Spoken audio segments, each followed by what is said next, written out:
In this lesson, we will learn how to integrate rational functions using partial fractions. This method is useful when the degree of the numerator is less than the degree of the denominator.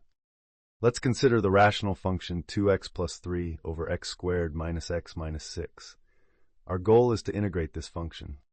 First, we need to factor the denominator. The expression x squared minus x minus 6 factors into x minus 3 times x plus 2. Next, we express the rational function as a sum of partial fractions. We set it up as two constants over the factors of the denominator. To find the constants a and b, we multiply both sides by the denominator, which gives us the equation 2x plus 3 equals a times x plus 2 plus b times x minus 3. Now we can expand the right side. This results in ax plus 2a plus bx minus 3b.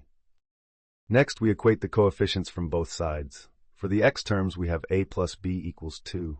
For the constant terms, we have 2a minus 3b equals 3. From the first equation, we can express a as 2 minus b. Substituting this into the second equation gives us 2 times 2 minus b minus 3b equals 3. Simplifying this, we get 4 minus 2b equals 3, leading to 2b equals 1, thus b equals 1/2. Now substituting b back into the first equation, we find a equals 3/2.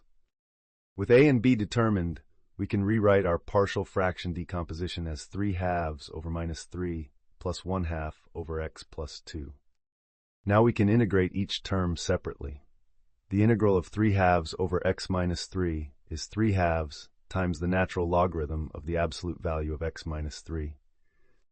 For the second term, the integral of 1/2 over x plus 2 is 1/2 times the natural logarithm of the absolute value of x plus 2.